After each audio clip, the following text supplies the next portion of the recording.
I don't have any slides. As my colleagues and friends, Professor Hannah Herzog and Professor Naomi Chazan know, I just came back a couple of days ago from San Francisco, where I addressed together with former Prime Minister Salam Fayyad and former Ambassador to Egypt and Israel, Dan Kertzer, a group of supporters of J Street. And we were discussing there all these political issues and the unfortunate stalemate that peace talks or peace negotiations are now in. And I wish, Hiba, that we'll have the opportunity to discuss all these very complicated matters once the negotiations will take place and resume. But I'll speak more about women and peace negotiations. So let me start by saying how glad I am to be here for 3 reasons. The first, the hosting institute, Gabi Motzkin left. He gave his welcome speech and he left, but I think this is a very important institute. I was on the board of trustees of Van Leer for many years, more than a decade. And I learned the important role that this institute is playing in the Israeli society and the interface of the society with the international academia. This is the first reason. The second is the topic of this session being women and peace negotiations. Although these peace negotiations unfortunately do not take place now, the situation is very dire and troublesome.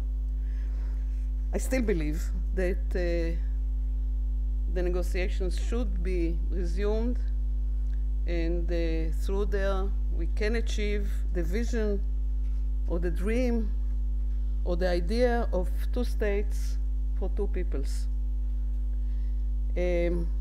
Last reason, but not least, is the audience. The reason for my being glad to be here, the audience of this conference, and especially the participants of this session, namely women, majority. Women that are committed both to peace and to feminism, and are trying to make this world of ours a better and more just place for all of us and for future generations to live in. In the advertisement, I was introduced as the former Israeli ambassador to the United Nations, which indeed I was. I represented my country in 2 very, very challenging years. But as my friend Naomi Chazan mentioned, although they say once an ambassador, always an ambassador, I became an ambassador by circumstance. While all my mature life, I was in the academia at Hiba, later on in a private college, and I'm back now to the Israeli academia. Except for those 2 years as the Israeli ambassador, I was never, ever involved in neither politics nor diplomacy, other than the politics and diplomacy that is so much required in the academic world, as you all know.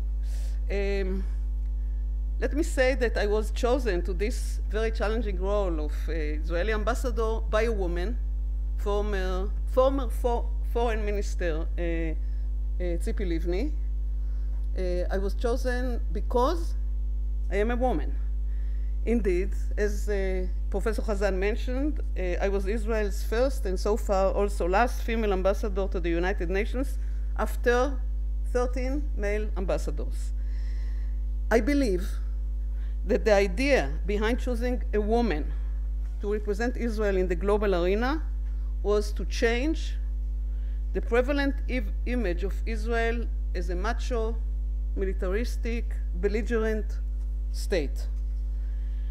And thus, when I was appointed as a woman, as a professor, as an Israeli, I was very much hoping to deal at the UN with women's rights alongside, of course, political and security issues. Alas, things did not go the way I wanted them to go. It so happened that most of my time and energy in my 2 years at the UN were dedicated to peace and security issues. I'll just remind you shortly, and I told you that before, but that at my tenure, I was facing huge events and conflict between the Palestinians and Israel. Just a few weeks after I was appointed, the CAS-led operation was launched, later on the Goldstone report, and at the end, it was the Turkish flotilla, the Mavi Marmara. And so, the Israeli-Palestinian conflict consumed most of my diplomatic efforts. Yet, one important issue that I, as Israel's ambassador, was involved in at the UN was women and gender issues. I insisted on participating and speaking twice, in 2009 and 2010, in the annual Women, Peace and Security debate in the Security Council. I have here the speeches. This is the way that they look. And they are spread. This is, one is 2009, one is, yeah. These are the debates. Where we addressed the disproportionate and unique impact of armed conflict on women. This is Resolution 1820, as well as the resolution that was already mentioned, 1325, which is recognizing the undervalued and underutilized contributions women make to conflict prevention, to peacekeeping, to conflict resolution, and to peace building. This is the famous 1325. The debates also stressed the importance of women's equal and full participation as active agents in peace and security. And so, in the spirit of the Security Council debates, I'm sure that you know that we in Israel amended the Women's Equal Rights Law to mandate that the Israeli government include women in any group that is appointed to peace-building negotiations. And indeed, if and when these negotiations will resume, she's not foreign minister anymore, she's now the Minister of Justice, Tzipi Livni, will be conducting these negotiations in the name of the Israeli government. Indeed, as we continue to witness Israeli women in all walks of public life, we also recognize many women actively involved in public affairs and in the political process. But still, Israeli women are underrepresented in the political and diplomatic elite. Israel can and should do more, can say must do more, to mainstream women into the political process. Many years ago, Carol Gilligan wrote a book titled In a Different Voice, in which she argued that there is a profound difference in male and female expressive styles. According to Carol Gilligan, women are more concerned about relationships, and men are more power-oriented. As a result, male and female leaders exercise power differently in the conduct of their work. Like Carol Gilligan, I do believe that there is a female style of leadership This kind of style differs from a male leadership style. I also believe that more female political leaders would bring about a less belligerent, more nurturing world. Israeli women, like Palestinian women, still pay a disproportionately high price in times of conflict and wars. I can't avoid mentioning the mothers of two of the kidnapped boys that came out and participated us or gave us the feeling of a mother whose son or child is being a hostage or is being kidnapped. The protagonist in David Grossman's novel, End of the Land, is an Israeli woman, a mother, an anxious mother, anxious about her soldier son. A foreign reporter, that was in Germany, came over and asked Grossman, why not a man? And Grossman answered, women are more skeptical regarding the army, the war, the government. Women are much more suspicious towards such institutions, institutions that were invented by men and governed by men. A woman will ask herself, to whom is she more loyal? To these institutions or to her son? Ora, the protagonist in the book, realizes that she is more loyal to her son. And Grossman adds, and I quote, "Do you know why God approached Abraham, meaning for the sacrifice of his son Isaac, and he did not approach Sarah, Isaac's mother? God knew that if he had come to Sarah, she would have kicked him out." We women do not want to be left behind in the most important issues of life, namely peace and security. I want to paraphrase here the words of the Nobel Prize laureate, the Polish poetess, I'll try to say the name correctly, Wisława Szymborska. And paraphrasing her wonderful poem, I would say we do not want to be those that, after every war, have to clean up. We do not want to be those that must straighten things up. We do not want to be those who push the rubble to the side of the road.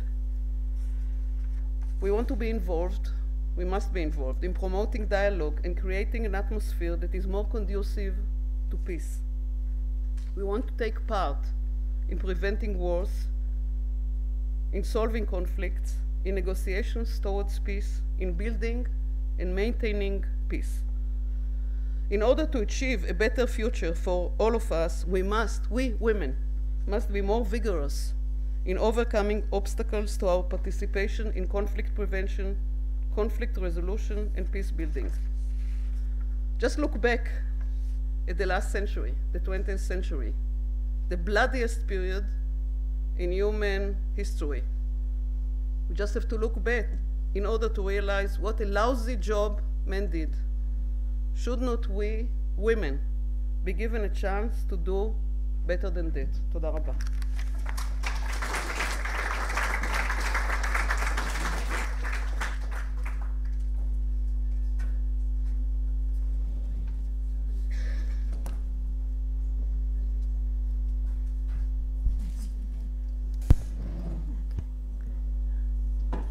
Thank you very much.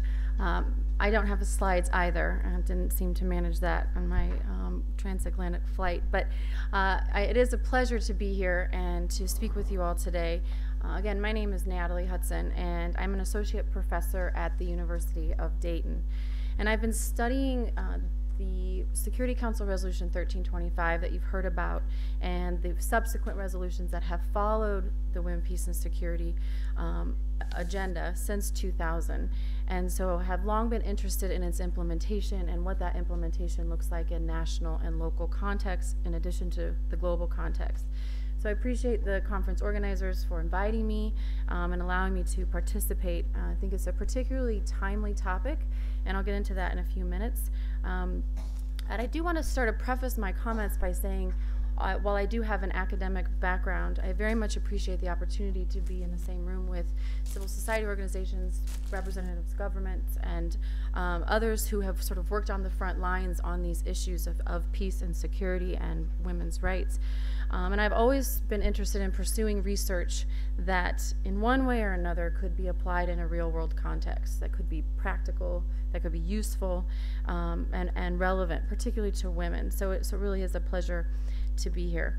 Let me just begin by sort of outlining what I want to talk about in my 20 minutes, and I will do my best to stick with that so that we have time for some discussion, because oftentimes that's some of the most valuable time in these sorts of events. I do want to talk a little bit about why I think this is a timely moment for women's rights and gender equality and the Women, Peace, and Security agenda. And then I want to talk generally about the major challenges for the inclusion of women and gender equality in the peace process. So from a global perspective down to a national perspective in the Israeli-Palestinian context. I will highlight a few examples where women have been included in peace negotiations, albeit them rare, the exception more than the rule, but then to talk a little bit about how women can participate and why that inclusion is so important and some of the justifications around that. And then I'll end up talking a little bit more about what that means for 1325 and peace processes as a strategic entry point for the implementation of this resolution.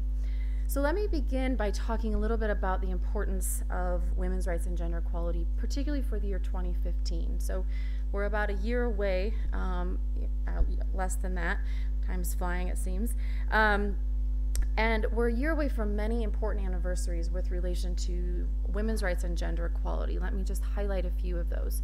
So in 2015, the original resolution on women, peace, and security will celebrate its 15th year. So it's a major anniversary, and a lot of buildup is going on around that.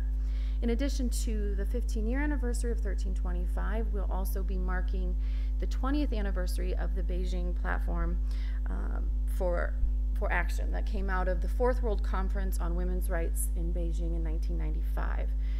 And so that was the first time where women's rights and the articulation of women's rights in conflict zones became particularly apparent. Also in 2015, we'll be marking the 100th anniversary of WILP, Women's International League for Peace and Freedom, the oldest women's peace organization in existence. Of course, 2015 also marks the post-development agenda, and there's all sorts of conversations going on at the global level, at national levels, at regional levels, about what development ought to look like and what the goals and priorities will be sort of post 2015 and the Millennium Development Goals. And I think the women, peace, and security advocates and women's rights advocates in particular need to be a part of this dialogue and are trying to position themselves to shape that. So we really are at a really important moment in history. Just this past week, there was a global summit in London on violence against women, the first global summit that brought civil society organizations and policymakers together, as well as some celebrities. So maybe you've seen some of that coverage. And Nobel Peace Prize winners to talk about violence against women. And they made 3 demands out of that summit. There was a lot of things that came out of the summit. I encourage you to look into some of the pieces that have been written about it. But one of the demands that came out, one of the 3 demands that came out of that summit was the demand on governments. The demand was this: for all governments to enact policy by 2015 that mandates the participation of women and the participation of civil society organizations in 100% of the world's peace processes. Sounds crazy, right? But just imagine for a minute what that might look like, right? I'll just repeat it. It bears repeating because these are not crazy people that are there in these conference rooms, right? These are reasonable, rational people that think this could actually happen. So all governments to enact policy by 2015 that mandates the participation of women and of civil society organizations in 100% of the world's peace process. So we fall very short of that, of course, and we have many policies in place, many laws, many resolutions. There's sort of this global policy regime that we could talk about, and yet when we look on the ground, the reality is very different, right? The practice is very different from the policy. And so some of those global trends have been mentioned, but let me just highlight a few. That despite many of the global achievements and benchmarks, the reality on the ground is that women and girls continue to suffer multiple forms of violence and vulnerability that affect the security and the development and the well-being of individuals, of families, of communities, and of course of states and of regions. We can talk about, and that's not to say that men don't suffer violence in these conflict-affected areas, because they certainly do, right? It's different, and we need to mark out those distinctions. Women, of course, report conflict-affected rape and sexual violence, forced displacement, and abduction in numbers that often far exceed those of men. Some conflict-related violence is aimed at or results in girls not being able to attend school, which perpetuates generations of disempowered women. And this structural violence was interesting on a tour I was able to take today, talking about the access that girls have in certain parts of this region and how that limits empowerment in some really important ways. And so you can think about a whole range of examples of girls' access to education, from those that are killed on the streets for trying to attend school, like the example of Malala, for example, to girls that just simply don't have schools in their areas and therefore don't attend schools for a variety of economic and cultural and logistical reasons. We can also think about the fact that women make up the majority of the world's unemployed and are often laid off and fired at a much higher rate than men, particularly during and after conflict and political and economic transitions. But more specific to this topic on peace processes, let me give you a few statistics. There's not a ton of research on women's participation. There's just been a few studies in recent years about women's participation in peace processes. Now, one came out in 2012. It was done by the United Nations, and they looked at 31 major peace processes since 1992. So 31 peace processes since 1992. Only 4% of the signatories of those 31 peace processes were women. 4% were signatories. 2.4% of chief mediators were women. So we're at 4%, 2.4%. 3.7% were witnesses in those processes, which we can have a discussion about the difference between a signatory and a witness. And then 9% of the negotiation delegates were women, and this certainly speaks to some of your experiences of being in isolation. And these numbers were clearly reflected in the dismally low participation and zero participation of women in Geneva just recently in the attempt at peace talks over Syria. So we can think about women's inclusion as participants in the peace process, but we also are interested in thinking about the content of the peace agreements and to what extent those peace agreements address women's issues and address gender issues, and we'll make a distinction. The research shows us that when we look at peace agreements, in 2010, a study said about 16% of peace agreements mention women. A more recent study had the number higher to 27%, but we're still looking at a range of 16 to 27% in recent peace agreements. And when you look at what they're talking about, these are general references usually to women, often in terms of the preamble or the annexes. It's not sort of women have X amount of land rights and more concrete details that we would hope to see. Another study by the UN on peace agreements reviewed 300 peace agreements, which corresponds to about 45 peace processes from 1989 to 2008, and only 18 of those 300 made mention of sexual and gender-based violence, and even fewer set out concrete steps to ensure that perpetrators are held accountable, and even fewer to redress the survivors. Women's access to and ownership of land, their stake in wealth-sharing provisions almost never appear in the peace agreement text. And usually when women are mentioned in peace agreements, they're mentioned alongside children, they're mentioned alongside the elderly, sometimes disabled, And so we run into this challenge of sort of the women and children challenge, where women are perpetually the victim of conflict, and they're never the agents of peace, agents for change, and certainly not individuals with rights. So all sorts of problems there. So why the exclusion? Why the absence of women? Why the absence of language regarding women? There's a few things that we can point to with regard to the research, right? The first thing is to look at structural biases within the negotiation process itself.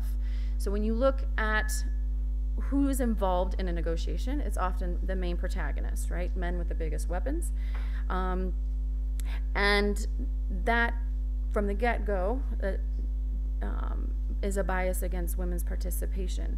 Also, the negotiations are seen to aim to end political violence, and that's a very narrow view of violence, actually, that's suffered during a time of conflict and in the post-conflict state. And it's not the kind of violence that women often suffer. And so because that's the focus, women are not seen as relevant voices in those discussions. And so, of course, when peace processes and their agreements don't take on board women's concerns, they can leave out key sites of violence, and they can create new ones. And so that's an issue. Access is also an issue. Of course, these sorts of negotiations often are not public. They're held in secrecy with political military elites who speak a certain language, even held outside of the country. So you can think about both the sort of physical access as well as the capacity access. And then, of course, there's attitudes about the military, that negotiations are about military matters, hard security issues, and the soft stuff, that'll come later. There's a matter of urgency, and so there's a distinction to be made there. So let me just say, there's sort of two challenges here, right? Challenges for women to be included in all phases of the negotiation process, the pre-negotiation phase, the formulation of the agreements, and its implementation. And the inclusion of women is not just the inclusion of female bodies, that's important, but we all know that women don't necessarily represent women's perspectives, right? And that sometimes women can participate in a negotiation with very little knowledge of women's issues, of a feminist agenda. And so you have to have both female participation as well as women or men representing women's groups, right? And women's perspectives. So you have that challenge. And then you have the challenge of particular issues, focusing on women, but also on gender-related issues. And we know that gender roles are so challenged during times of conflict and post-conflict. What it means to be a man and what it means to be a woman and masculine, those concepts are in flux or in transition and can be the site of new violence if not addressed. Okay, so I only have a few minutes left, so let me just, there are some examples where women have participated in peace processes successfully. We saw it in El Salvador, in South Africa, in Guatemala, in Northern Ireland, in Burundi, and actually all of these examples were pre-2000, pre-1325, and the Women, Peace, and Security agenda.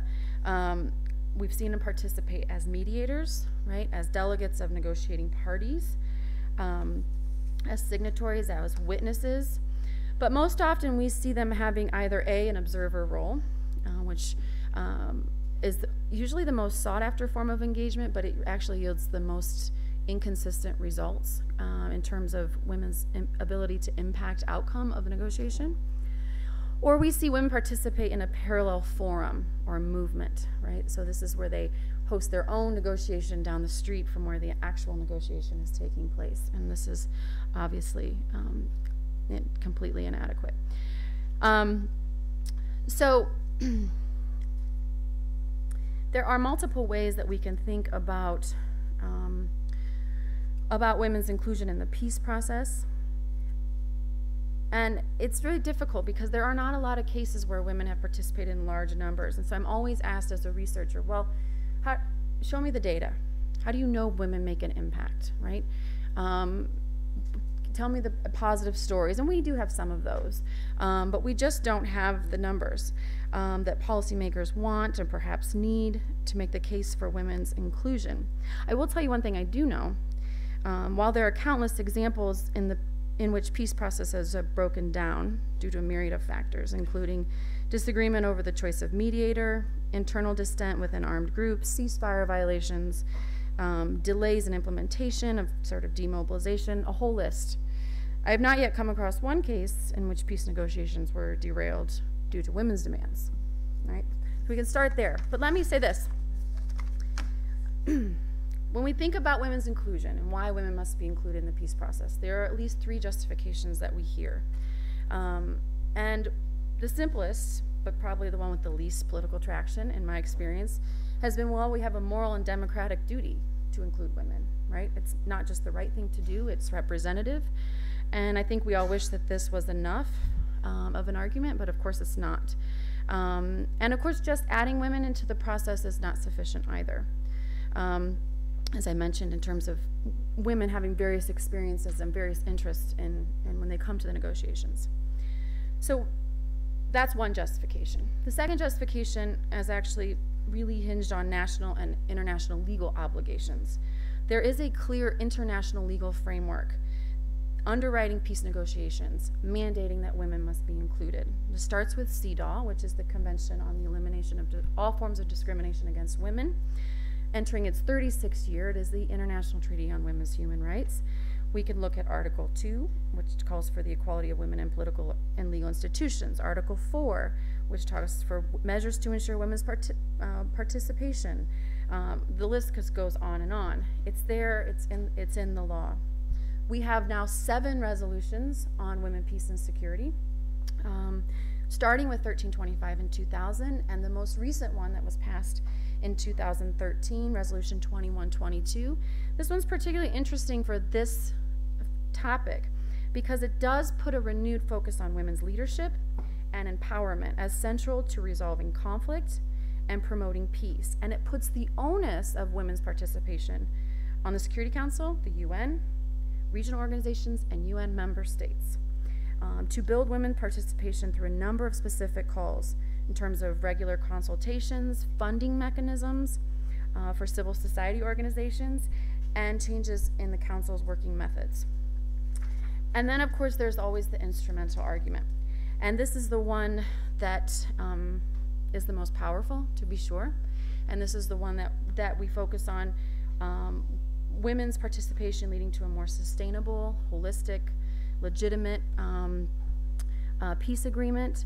Valerie Hudson, was no relation, but she's a wonderful colleague, wrote a book on sex and world peace, which actually includes psychologists, which Carol Gilligan was a psychologist, and focuses on the fact that when you look at women cross-nationally, women's status in society is a better predictor of state stability than democracy, wealth, or ethno-religious identity. And so looking at these questions of women being the social fabric, women being more connected to issues on the ground, maybe perhaps women being more creative.